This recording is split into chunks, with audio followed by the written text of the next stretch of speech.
feel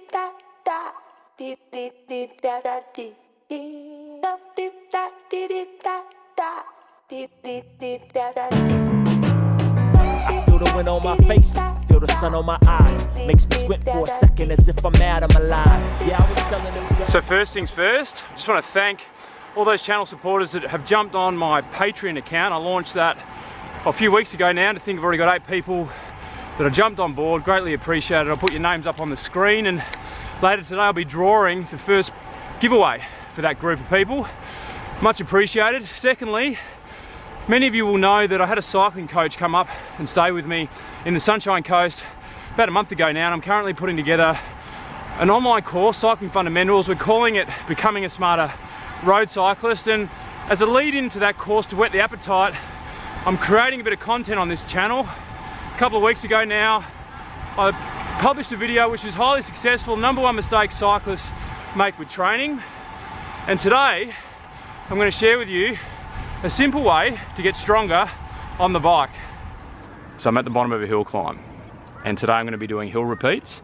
So let's just say you've done your base training, and I'll link to that video below for those who missed out on it, and you want to start getting stronger on the bike. Now you can do that with bunch riding, but you'll only get to a certain point, and I'll explain why shortly. These types of sessions where you bring lactic acid into the muscle and then taking it out and then bringing it back in are going to make you a stronger cyclist. Now there's a couple of little tricks that I do while I do my hill repeats. This is the way I do them. This has helped me become a stronger cyclist that I'm going to share with you, and I've also got a bonus tip at the end of the video. But out of the 9 repeats I'm going to do today, I'm going to show you 2 on the GoPro that show sort of separate things that I'm going to be doing. So let's get into it.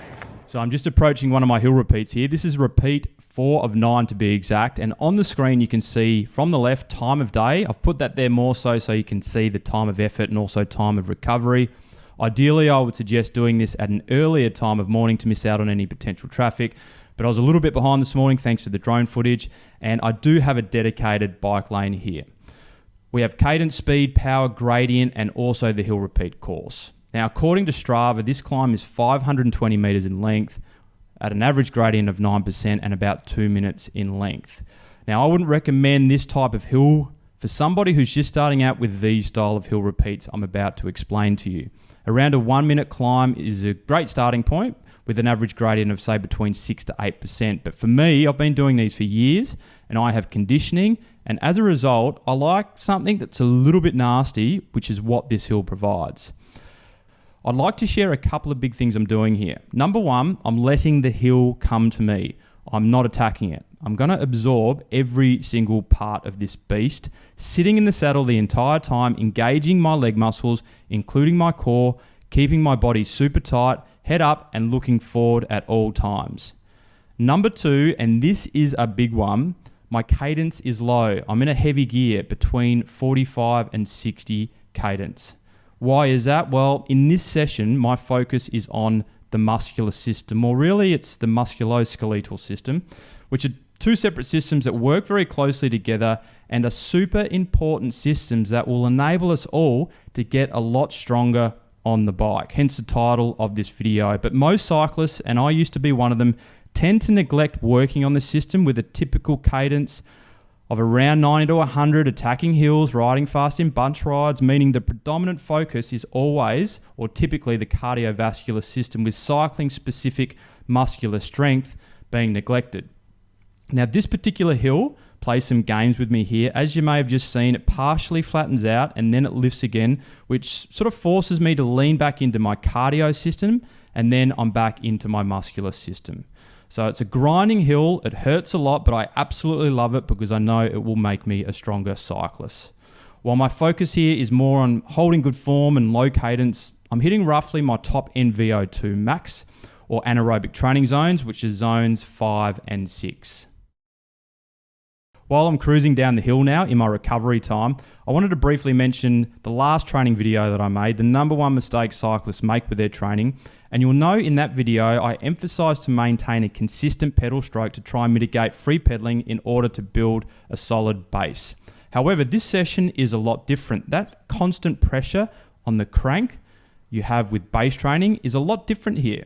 So let me quickly share some commentary from Luke at Metz Performance Consulting on this topic. What we want to do is accumulate lactic acid, have a partial recovery, and then get it back in there again. Okay, by doing that, you're going to force your body to actually become better at tolerating and clearing that lactic acid.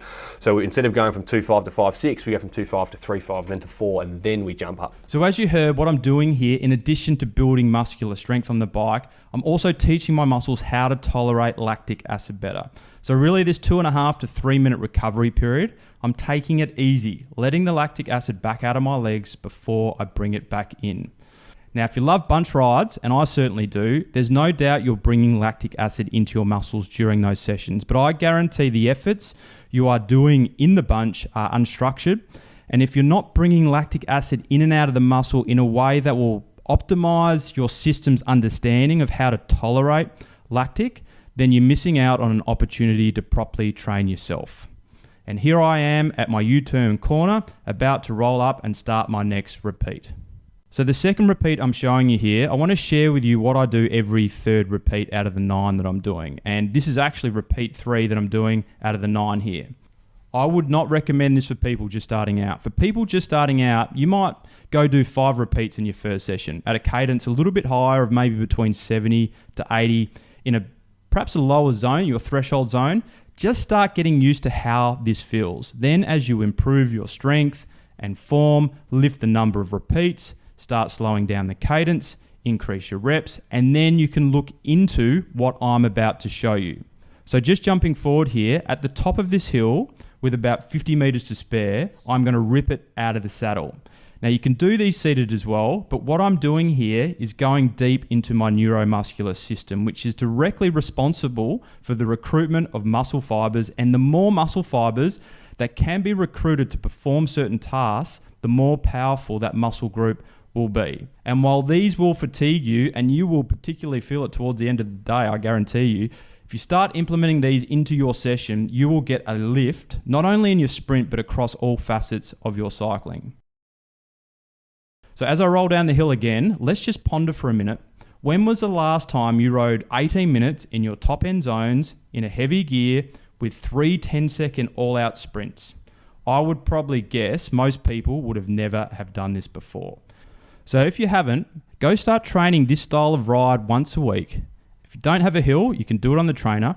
Make sure the days before and after this session are easier ones, and please come back to me in a month or 2 and leave a comment below this video and let me know just how much stronger you've become. I truly think you'll surprise yourself. And as a follow-on, we're only just touching the surface on efforts here. There's so much more we can discuss. So let me know below if you're keen to have more of this type of content. So there's the hill. I've literally just finished off 9 repeats, which was pretty hard work. It went pretty quick. When you got to count down repeats, I find the sessions go fast, but with these types of sessions, because you've worked hard, you've deserved a little treat. This is my bonus tip. I'm going to take you where I take myself after these types of sessions. So this is the most exciting part of the session because it's finished. I've just done a 20-minute warm down. Home's 5 minutes down the road, and I'm around the corner from my favorite raw organic pancake place. I'm about to treat myself to a Snickers pancake, which I do after every hill repeat session. You know I gotta survive, you know them other dudes thrive, and when I'm hugging the block, you know we bound to collide. It's just the cold out here, Southern California cold out here, thought we had cold out here, huh? So they rush for the best secret, uncapped, the state known for having the most